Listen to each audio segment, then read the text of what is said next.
When people looked at Marcus Ellison in high school, they didn't see potential. They saw a problem that needed fixing or avoiding. I was that kid, the one teachers sighed about before my name was even called, the one who showed up late, if at all, the one they'd already written off. Mr. Ellison, nice of you to join us, again. Mr. Peterson's voice dripped with sarcasm as I slid into my seat, 20 minutes late to first period. The class snickered. I didn't care. Or at least that's what I told myself. By 16, I'd been suspended twice. Once for fighting when some senior called my mom a name I won't repeat. Once for disappearing for a week straight. Nobody even noticed until day 3. At home, chaos was normal. Mom worked double shifts at Denny's, coming home too exhausted to do anything but collapse. Dad?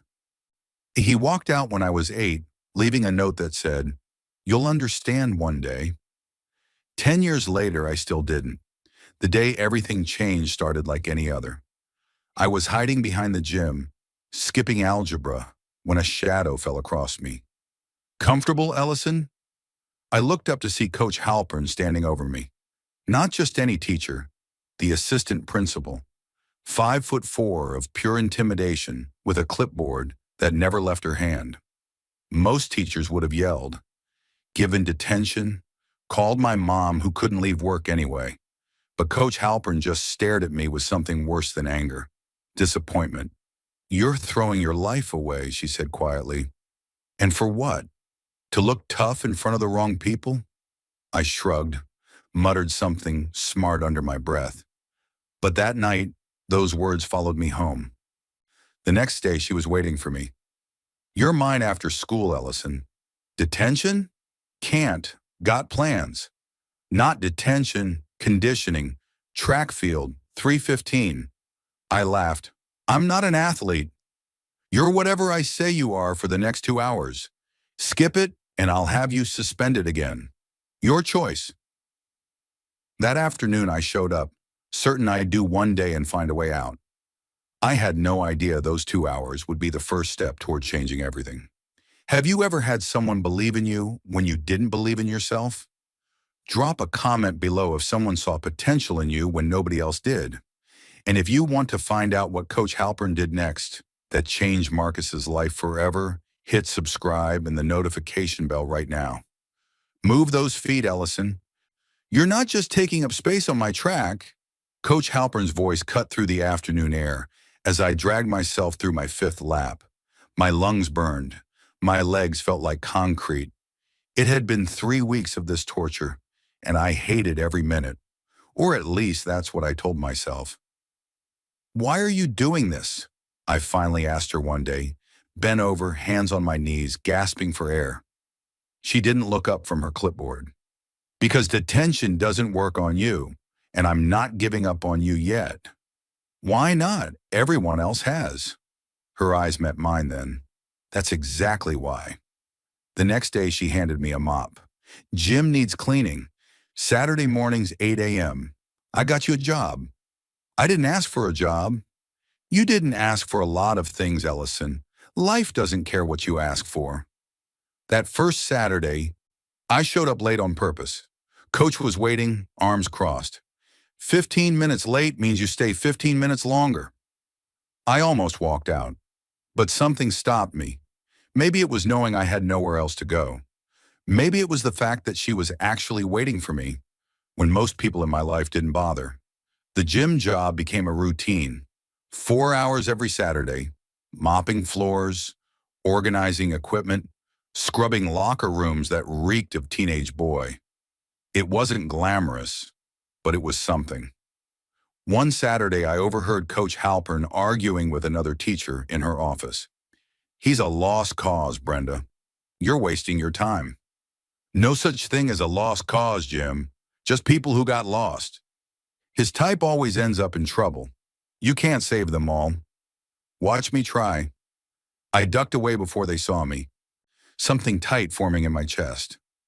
The following Monday, I got to algebra on time.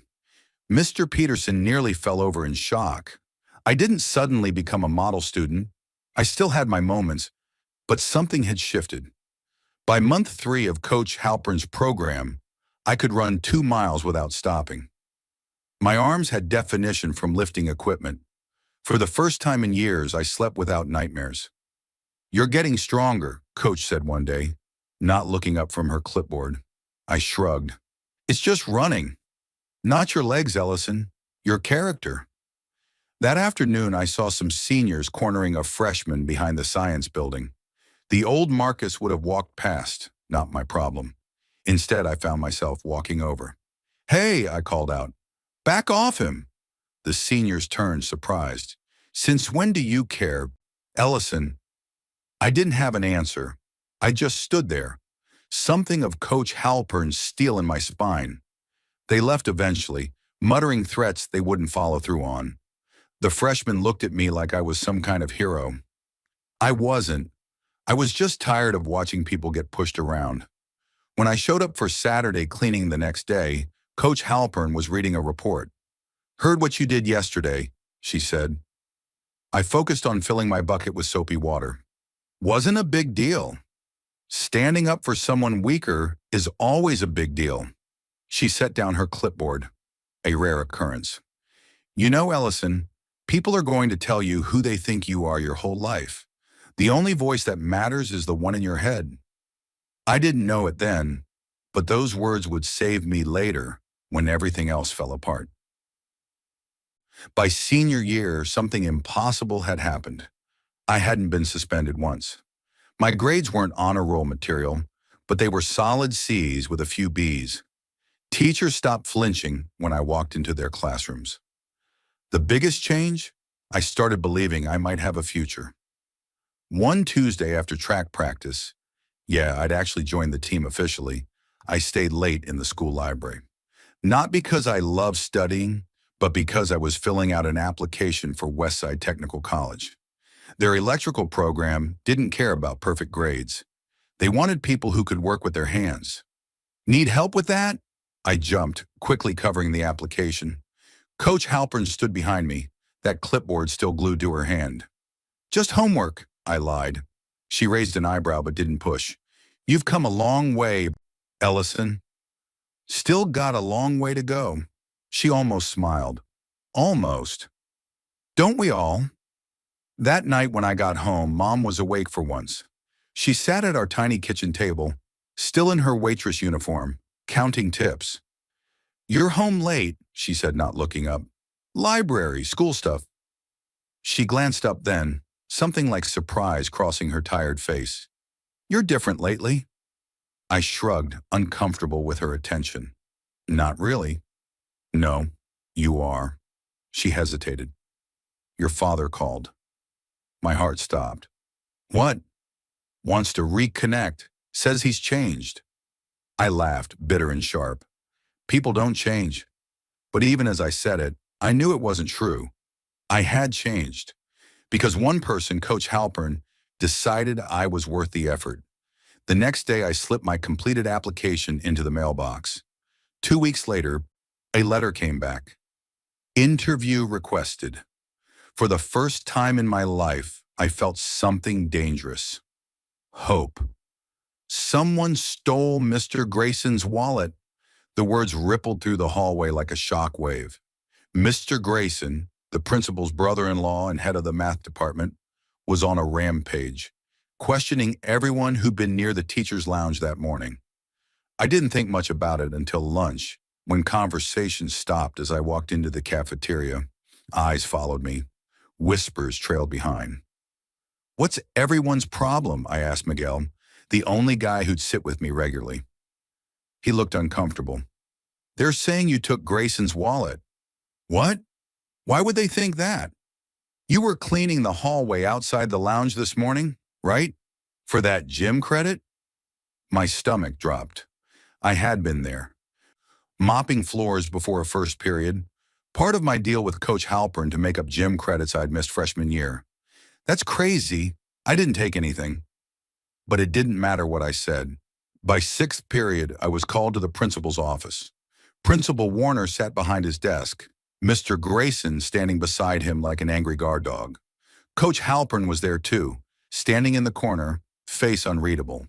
Marcus, Principal Warner began, a serious accusation has been made. I didn't steal anything, I said immediately. Mr. Grayson scoffed. The wallet had $300 in it, cash for the math team trip. I don't know anything about a wallet. Your record speaks for itself, Grayson snapped. Two suspensions, years of disciplinary issues. That was before. I've changed. People like you don't change, Grayson said, his voice cold. Once a thief, always a thief. I looked to Coach Halpern, waiting for her to defend me. She'd seen my progress. She knew I wouldn't throw everything away now, not when I was so close to graduation. But she just stood there, silent, her face a mask. We'll need to search your locker, Principal Warner said. Fine. Search whatever you want. I didn't take anything. They found the wallet 20 minutes later, stuffed in the back of my locker, empty of cash but with Grayson's ID still inside.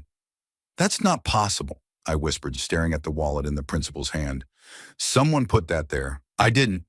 Save it, Ellison, Grayson cut me off. We've got you red-handed. I turned to Coach Halpern, desperate. Coach, you know I wouldn't do this. Someone set me up. For a moment, something flickered across her face.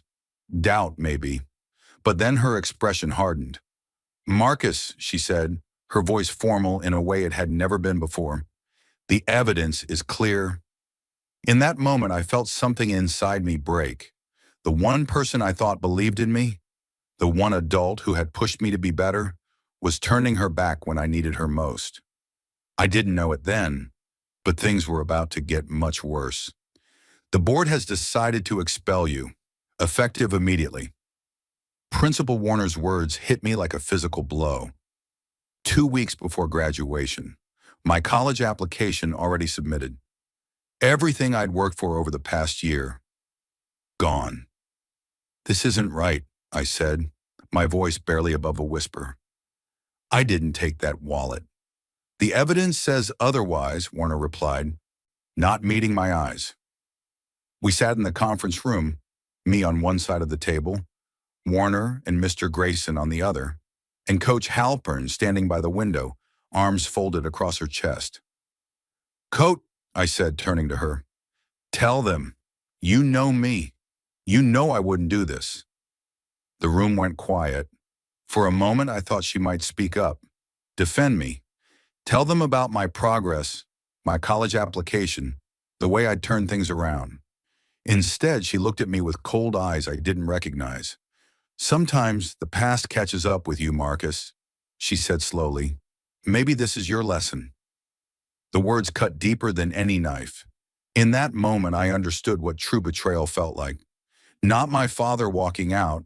He was never really there to begin with. Not the kids at school who whispered behind my back. They never claimed to care. This was different. This was someone I trusted, someone I thought believed in me. You're just like everyone else, I said, my voice breaking. You never really thought I could change.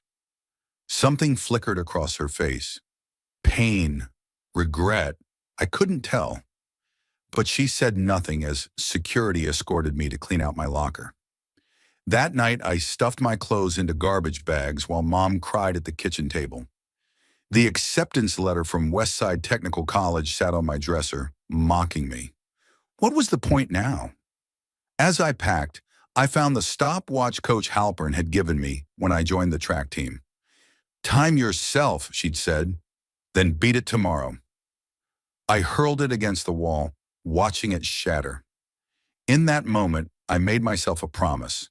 I would never trust anyone again, and I would never, ever forgive Coach Brenda Halpern.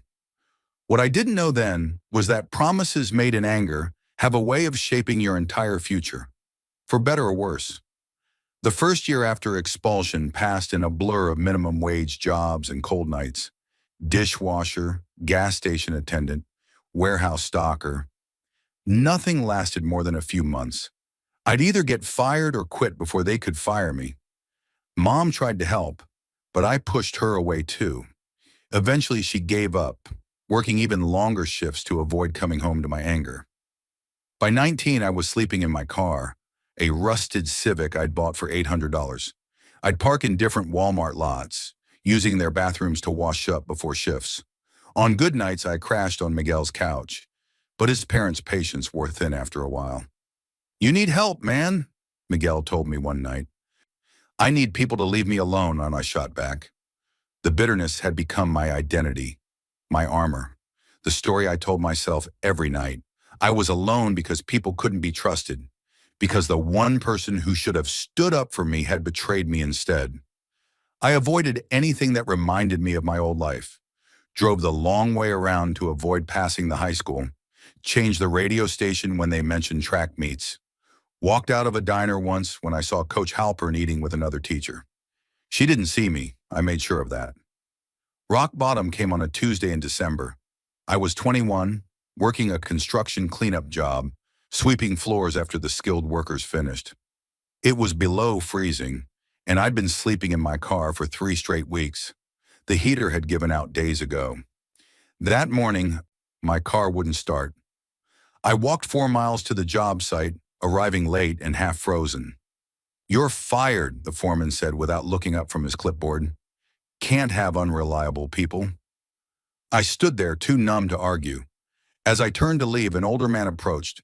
Gray hair, weathered face, work boots that had seen better days. "Hold up," he called to the foreman. "I need someone to help run electrical today. Johnson called in sick." The foreman shrugged. "Your call, Reggie, but this kid's unreliable." Reggie looked me over. "You know anything about electrical?" "No." "You willing to learn?" I almost said no out of habit, almost turned and walked away. But the cold reality hit me. I had nowhere to go. No money, no heat, no options. "Yeah," I said finally, "I can learn."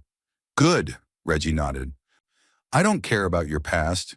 I care if you can follow instructions and work hard. Can you do that?" For the first time in years, someone was offering me a chance without strings attached. No expectations based on my history, no judgment. "Yes, sir," I said. "Don't call me sir. Name's Reggie Townsend. Now come on, daylight's wasting." I followed him into the half-finished building, not knowing that this random Tuesday would be the first step toward rebuilding my life from the ashes Coach Halpern had left behind. "You've got a gift for this, kid," Reggie said, watching me wire a 3-way switch on my first try. Most guys take weeks to get that right. 6 months had passed since that freezing December day. I'd moved from sweeping floors to being Reggie's unofficial apprentice. Turns out, I had a natural talent for electrical work, understanding circuits, reading blueprints, troubleshooting problems others couldn't solve. "It's just logic," I shrugged. "Current flows one way unless you redirect it." Reggie laughed. "If it was just logic, I wouldn't have half the guys on payroll." By my 22nd birthday, I'd earned my electrical apprentice license. Reggie helped me find a small apartment. Nothing fancy, but it had heat and running water, luxuries I'd lived without for too long. "You should go for your journeyman's license," Reggie suggested one day over lunch. "Could double your pay rate." "You think I could pass?" He gave me a look. "Kid, you're the best apprentice I've had in 30 years. The question isn't if you could pass, it's what you'll do after." For the first time in years, I allowed myself to think about the future, not just surviving the next week or month, but building something lasting. I studied nights and weekends for 6 months straight, passed my journeyman's exam with the highest score the testing center had seen that year. With my new license, I started taking side jobs on weekends. Small stuff at first, fixing outlets, installing ceiling fans, upgrading panels. Word spread. Soon I had more work than I could handle after hours. "You should start your own business," Reggie said one day. I laughed. "With what money?" "Banks give loans to people with good ideas." The loan officer at First National didn't see it that way. "No collateral, limited credit history, no business experience," he listed off, barely looking at my business plan. "Too risky." I tried 3 more banks. Same answer each time. On my way home from the last rejection, I passed the high school. For a brief moment, I wondered what Coach Halpern would say if she could see me now. Would she be surprised I'd made something of myself? Or would she still see the troubled kid she betrayed? The thought hardened my resolve. I'd prove her wrong, prove everyone wrong. I took every job I could find, working 16-hour days, 7 days a week. Saved every penny, lived on ramen and coffee. After a year, I had enough for a used van, basic tools, and business insurance. Ellison Electric was born in a studio apartment with a prepaid cell phone and hand-printed business cards. My first employee was Miguel's cousin, a kid fresh out of high school with no direction but good hands. Then I hired another and another. By year 3, I had 5 employees and more work than we could handle. Have you ever been underestimated only to prove everyone wrong? Drop a comment below sharing your comeback story. And if you want to see what happens when Marcus builds his empire and comes face to face with the person who betrayed him, hit that subscribe button and notification bell right now. 10 years can change everything, or nothing at all. On the surface, my life was unrecognizable from the angry kid sleeping in a broken-down Civic. At 32, I ran Ellison Electrical Contractors with 43 employees, 3 office staff, and contracts across 3 states. The company logo, a simple lightning bolt, appeared on vans, billboards, and the side of a downtown office building I now owned. I wore custom suits, drove a car worth more than my mother's house, lived in the kind of neighborhood where people hired security to watch their security. But inside, that wound still festered. Success hadn't healed it, just covered it with expensive bandages. Mr. Ellison, the Downtown Business Association called again about the youth mentorship program, my assistant Tara said one morning. They're hoping you'll speak at their fundraiser next month. I looked up from the contract I was reviewing. Tell them I'll donate, but I can't speak. This is the 3rd time they've asked. They specifically want you because of your background. My background? You know, coming from nothing, building all this. She gestured around the sleek office. It's inspiring to kids. I almost laughed. If they knew the real story, the bitterness that drove me, the revenge fantasy that kept me working when others slept, they wouldn't find it so inspiring. But something made me reconsider. Maybe it was turning 32, the same age my father was when he walked out. Maybe it was the dreams I still had about high school, about Coach Halpern's face when she said those words that changed everything. Fine, I said finally. 1 speech, 20 minutes max. The event was held at Westside High. Not my old school, but similar enough to make my collar feel tight. Hundreds of teenagers filled the auditorium, most looking as bored as I would have at their age. I'd prepared a standard talk about hard work and perseverance. Safe, corporate, forgettable. But standing at that podium, looking at those kids, some paying attention, others clearly checked out. Something shifted. Most of you don't want to be here, I began, setting aside my notes. I get it. You're thinking, who's this guy in the fancy suit telling us about life? Fair question. The room got quieter. 10 years ago, I was sleeping in my car. 15 years ago, I was expelled from high school 2 weeks before graduation for something I didn't do. Now they were listening. The adults in my life who should have protected me didn't. The system failed me. And for years, I let that define me. I built this company to prove them wrong, to show them they made a mistake. I paused, suddenly aware I was saying things I'd never admitted aloud. But here's what I learned. Success driven by anger burns you from the inside out. You can have everything, the car, the house, the money, and still feel empty if you're running from pain instead of toward purpose. After the speech, a line of kids waited to talk to me. Not about electrical work or business, but about their lives, their struggles, their hopes. One boy, maybe 16, hung back until the others had gone. My teachers think I'm stupid, he said bluntly, but I'm not. I just can't focus in class. I studied him. Defiant posture, guarded eyes. I recognized that look. I'd worn it myself. What are you good at? I asked. He shrugged. Fixing things, I guess. Computers, phones. I take them apart, figure out what's wrong. That's not nothing, kid. That's a skill most people don't have. For the first time, he looked directly at me. You really think so? Something twisted in my chest, recognition maybe, or regret for the kid I'd been, the one no one believed in except Coach Halpern, until she didn't. Yeah, I do. And I'm hiring summer interns if you're interested. As I drove home that night, I realized I'd just done for that kid what Coach Halpern had once done for me. Offered a chance when no one else would. The irony wasn't lost on me. Despite everything I'd built, everything I'd achieved, I still couldn't escape her shadow. The question was, did I still want revenge? Or had I finally outgrown it? I didn't know the answer would come sooner than I expected, in the most unlikely place imaginable. Life has a twisted sense of humor. 15 years of running from my past, and it found me on a random Tuesday night in the rain.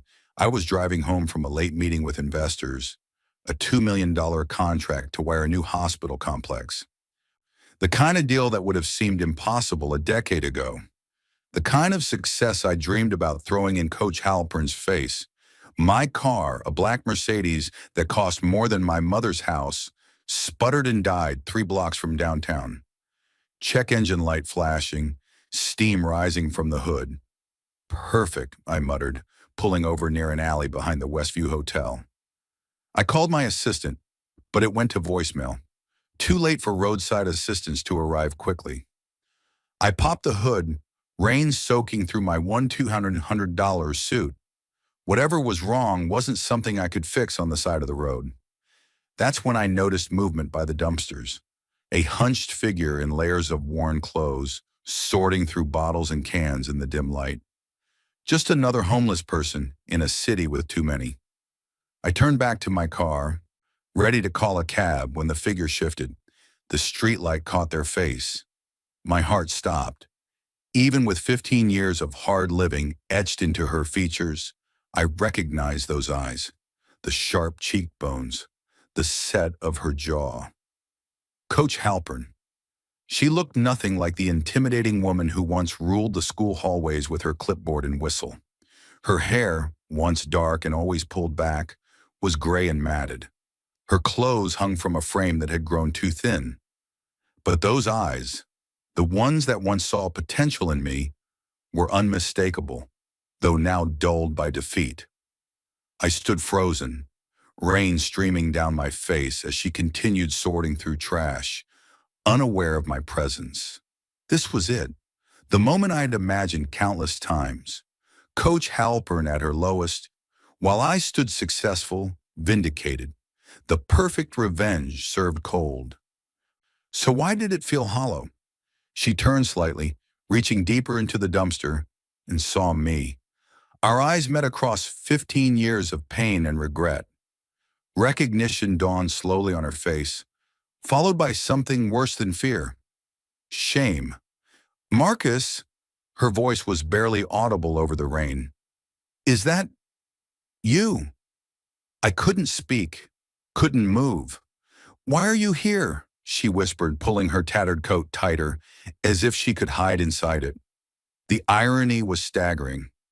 The woman who once told me I'd amount to nothing was digging through trash, while I stood there in clothes worth more than everything she owned. My car broke down, I finally managed, gesturing weakly to the Mercedes. She looked at the car, then back at me, a bitter smile crossing her lips.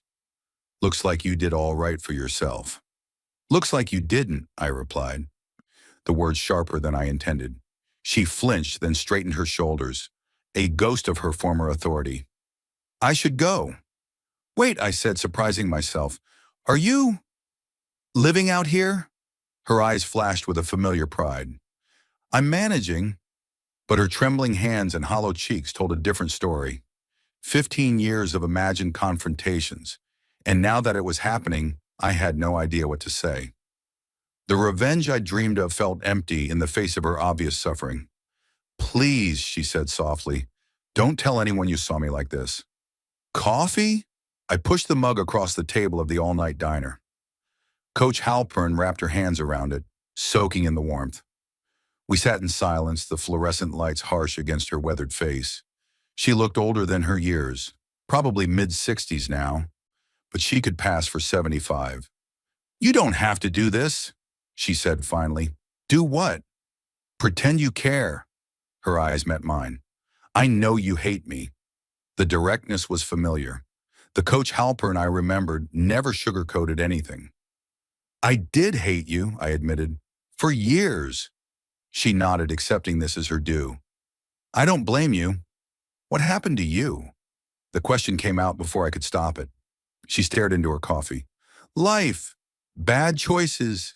Consequences." That's not an answer. A ghost of a smile crossed her lips, still pushing for the truth. Some things don't change. The waitress brought our food, a full breakfast for each of us. Coach Halpern stared at her plate like it might disappear, then began eating with careful restraint, the discipline of someone who hadn't had a proper meal in too long. "After your expulsion," she began between bites, "things started falling apart. There was an investigation. The wallet incident wasn't as simple as it seemed." I set down my fork. "What do you mean?"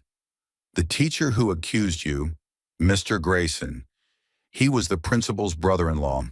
He'd been skimming from school funds for months. The wallet was his cover story when the math team money came up short." "And you knew this?" My voice rose. She looked down. "Not then. Not when it mattered. I found out later, after you were gone." "So you let me take the fall for something you knew I didn't do?" "I didn't know then," she insisted, "but I had doubts, and I didn't speak up." She met my eyes. "That's my sin, Marcus. Not that I was wrong, but that I stayed silent when I should have fought for you." "Why?" The question that had haunted me for 15 years. She took a deep breath. "Fear. Grayson threatened my job if I defended you. Said he'd reveal things from my past that would ruin me. I had medical bills I couldn't pay. My mother was in hospice care. I couldn't lose my insurance." Her voice broke. "I chose myself over you, and I've paid for it every day since." "What happened after?" "I tried to clear your name. Went to the school board with evidence about Grayson. They buried it. Then they pushed me out. Early retirement, they called it. No pension, no benefits." She continued, her voice flat. "I got sick a few years later. Cancer. Spent everything I had on treatment. When that was gone, I sold my house. Then my car. Then..." She gestured to her worn clothes. "Here we are." The revenge I'd fantasized about for years had already happened. Life had punished Coach Halpern far more thoroughly than I ever could have. "You could have found me," I said. "I've been in the city the whole time. My company's name is on billboards." "And say what?" "Sorry I ruined your life. Can you help me now?" She shook her head. "I made my choice, Marcus. I've lived with it."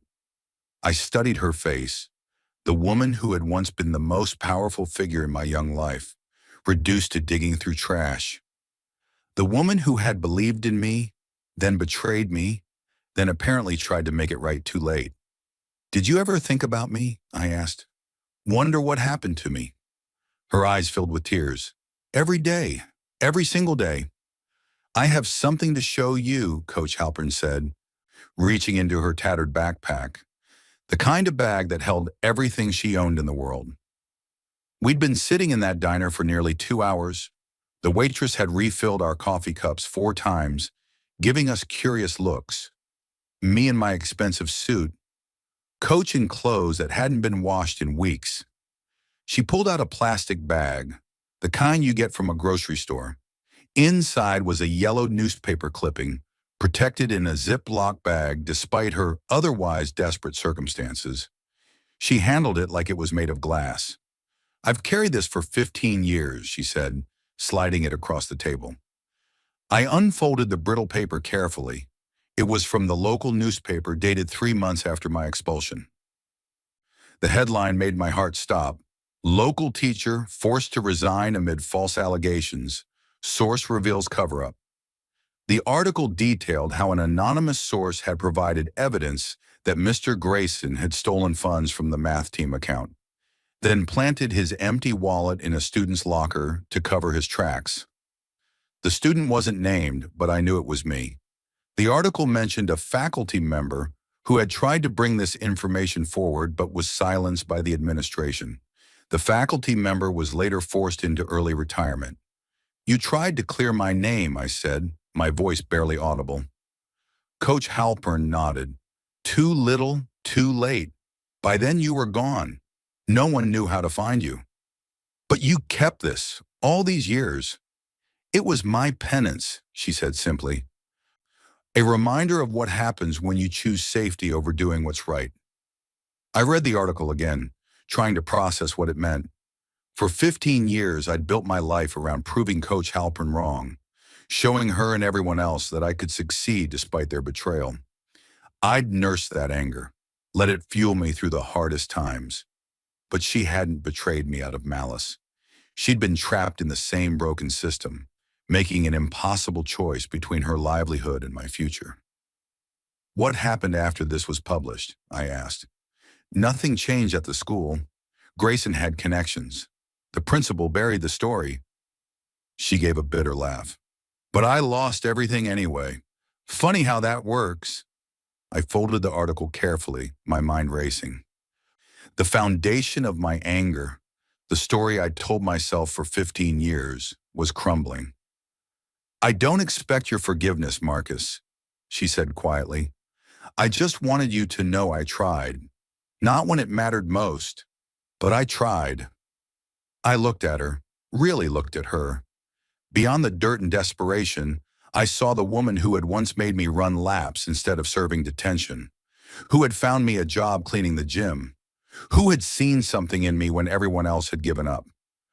"I don't know what to do with this," I admitted. She nodded, understanding. "You don't have to do anything. I just needed you to know." As we left the diner, the rain had stopped. My car was still broken down, but somehow that didn't seem important anymore. "Where will you go?" I asked as we stood on the sidewalk. She gestured vaguely. "I have a spot behind the hotel. It's dry when it's not raining." The words hit me like a physical blow. Coach Halpern, the woman who had once commanded respect from everyone at school, was heading back to sleep behind a dumpster, and I was going to call a cab to take me back to my 5-bedroom house in the hills. I didn't sleep that night. How could I?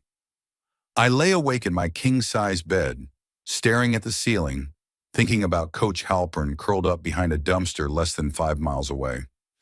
The contrast was obscene. For 15 years, I'd dreamed of revenge, of showing Coach Halpern how successful I'd become, despite her betrayal.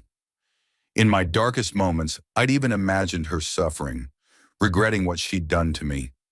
Now that it had actually happened, it felt hollow, empty, wrong.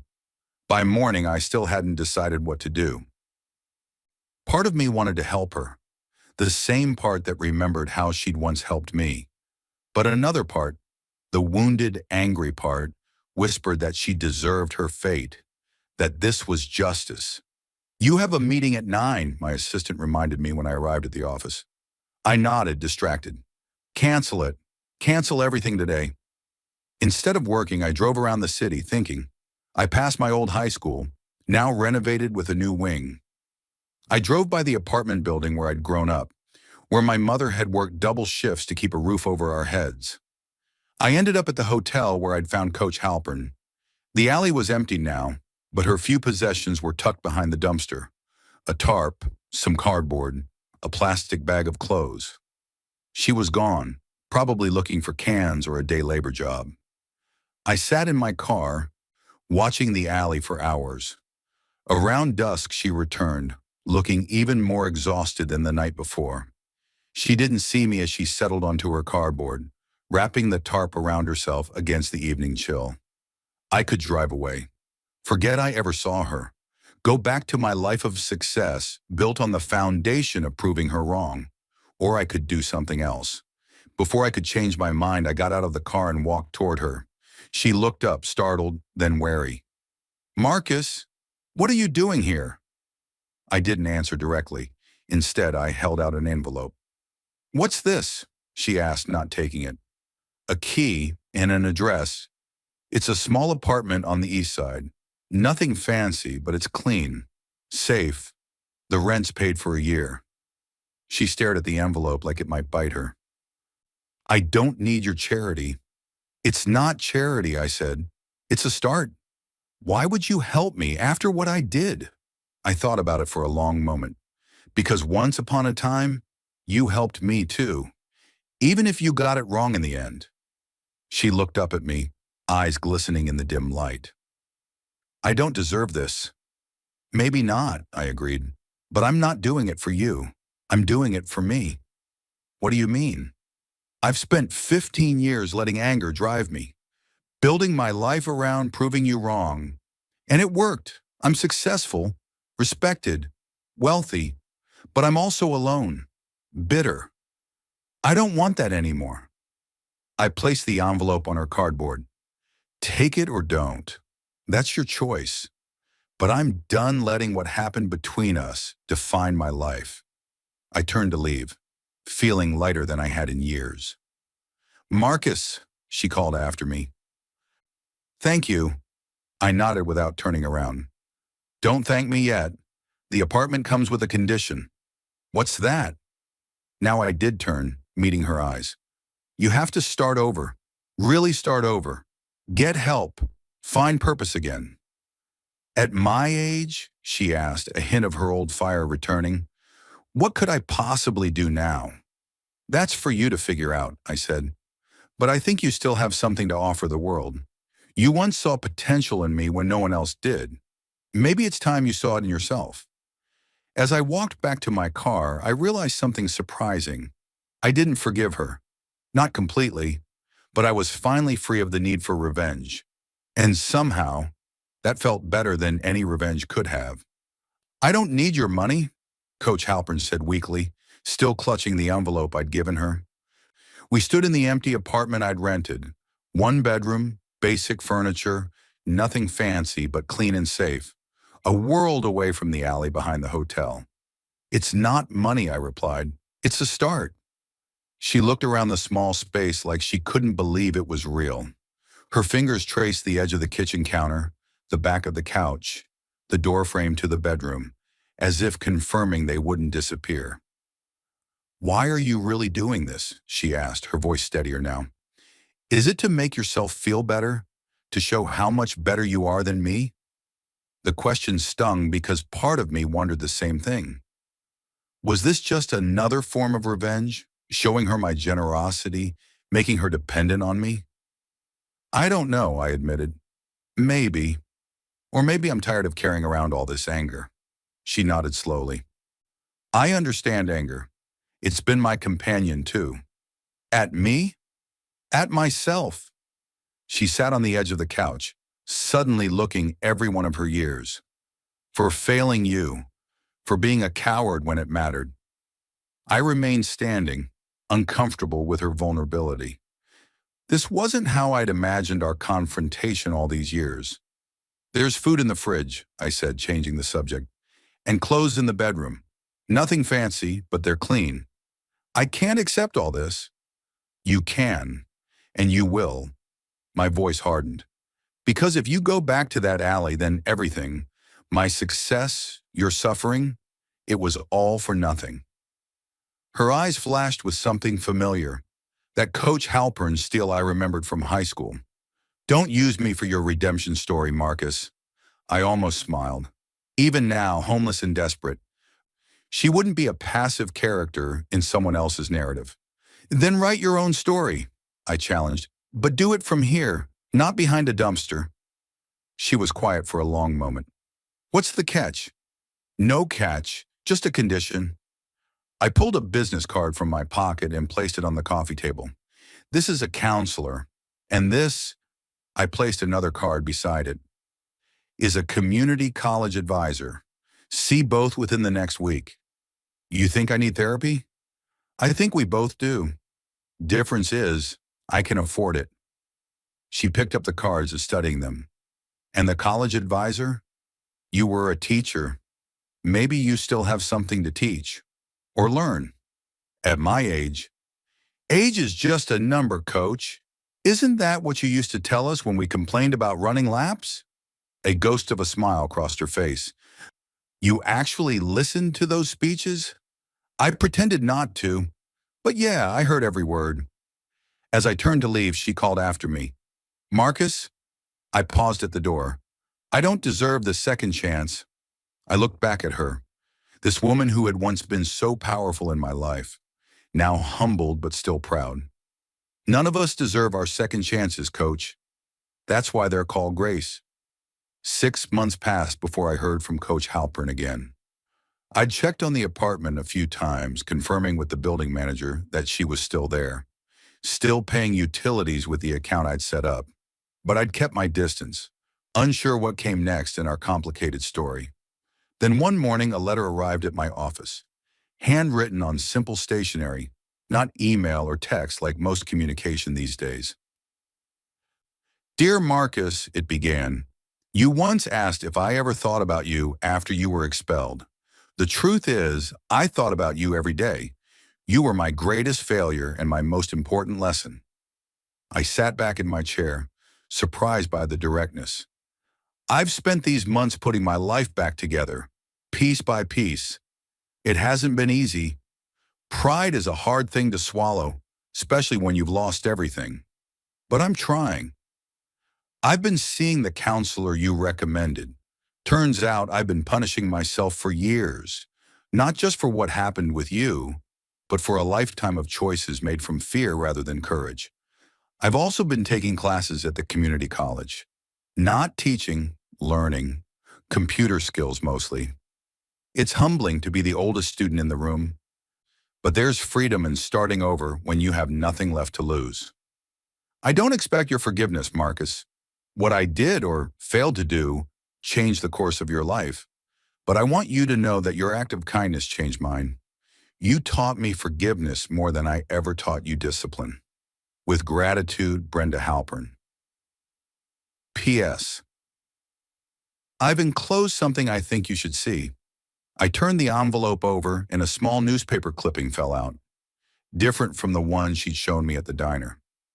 This one was dated just weeks after my expulsion, from the school newspaper, not the local paper. The headline read, Coach Halpern resigns in protest. The short article quoted her saying she could no longer work in a system that punishes vulnerable students while protecting the powerful. She didn't mention me by name, but the timing made it clear who she meant. She had taken a stand after all. Too late to help me, but at the cost of her career. I sat with that knowledge for a long time, turning it over in my mind. The story I'd told myself for 15 years that she had simply betrayed me was too simple. The truth, as always, was more complicated. She had failed me in the moment of crisis, then tried to make it right, then paid for that attempt with her career, her security, eventually her home. And I had spent 15 years building my success on the foundation of proving her wrong, never knowing she had tried to stand up for me after all. I picked up the phone and called the number she'd included at the bottom of the letter. Hello? Her voice sounded stronger than the last time we'd spoken. I got your letter, I said. I wasn't sure you would read it. I did, I paused. I'd like to meet, if you're willing. We arranged to meet at a coffee shop near her apartment, neutral territory. When I arrived, I almost didn't recognize her.